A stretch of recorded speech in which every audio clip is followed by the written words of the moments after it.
Good evening for Telesur. I'm Cody Weddle in Caracas, Venezuela. We go straight to our coverage of the 43 missing students in Ayotzinaca.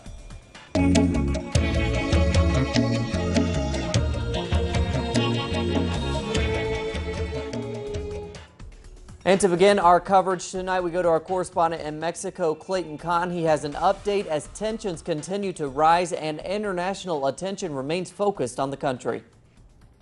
Through social networks, a call has been circulating to boycott the so-called Buen Fin, or Good Weekend, here in Mexico in solidarity with the Ayotzinaca students. Now, this Buen Fin is a sort of duplicate of the United States' Black Friday. With deals and discounts, retailers hope to profit off of consumers. This boycott calls on citizens to form small brigades and hand out flyers in front of the biggest retail stores, urging the public to not purchase any products as a form of protest over the disappearance of the 43 college students. Meanwhile, as we reported yesterday, 3 groups of families and classmates of the disappeared 43 Ayotzinaca students launched information brigades to the north, south, and central regions of the Mexican Republic in different caravans. The 3 groups will converge in the Mexican capital on November 20th, Mexico's Day of the Revolution, to participate in a possible general strike and other actions that are being organized.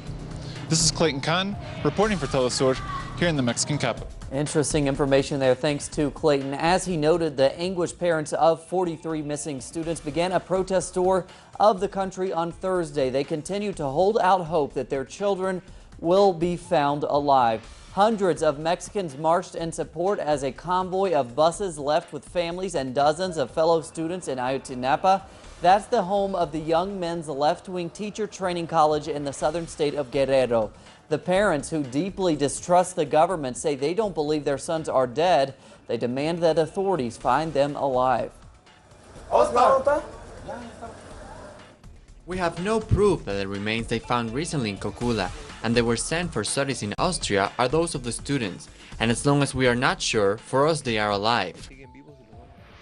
Moving on, the Honduran National Bank for Agriculture Development is attempting to escape a crisis. It's a crisis produced by the lack of controls on loans. It's also aggravated by political decisions that have given debt cancellations to big landowners and politicians.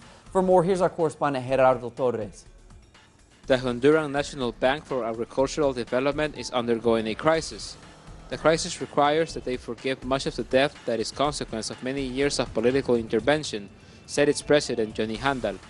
80% of the bank's $100 million debt is down to dodgy government deals, according to Handal. When I arrived to this institution and the president gave me this responsibility, loans were given away without any requirements. Loans were given to people that didn't get their hands dirty. They didn't put me in charge to continue that. And the other point of criticism is, why are we collecting debt? When we arrived here, nobody claimed the debt and they took the money. The bank authorities assure that their high requirement measures are necessary to recover from a crisis that started when the National Congress began to give debt cancellations to politicians less than 10 years ago, during the Congress presidency of Porfirio Lobo. Under Lobo, the government forgave a multimillionaire debt to a list of landowners, and his name was the first on the list. For us, this bank is a white elephant. It is an instrument used by governments as a petty cash fund to help out the big landowners. The government assured that this year the small producers would receive $50 million through the agricultural bank, but others argue that the government's debt to the bank of $80 million is an impediment to give more support for those who need it more. Gerardo Torres, Telesur, Central America.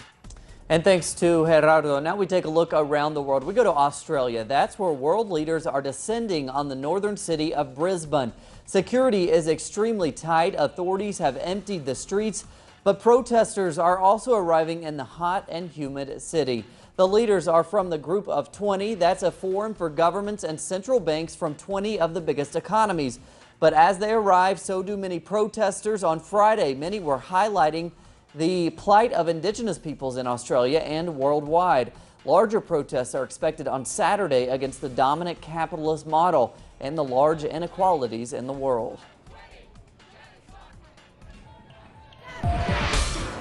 The police at the summit have threatened protesters with several possible measures, including sonic cannons. The sound cannon, or long-range acoustic device, is a non-lethal weapon that blasts concentrated beams of sound measuring around 150 decibels and at distances of up to 500 meters. The sonic cannons cause discomfort, oral pain, and headaches. The sound is louder than that of a jet plane. Staying with the G20, Russian President Vladimir Putin has slammed other G20 members for imposing sanctions on Russia. He says that those members have violated the G20's principles. Now, despite that, the Russian leader says he will not bring the issues up at the G20, calling it pointless. Putin says he will hold bilateral meetings with German Chancellor Angela Merkel at the summit, where he is expected to face tough questioning from leaders concerning the escalating crisis in Ukraine. Putin's remarks come after British PM David Cameron on Friday accused Russia of bullying Ukraine. In a speech to the Australian Parliament, he called its actions regarding its ex-Soviet neighbor unacceptable.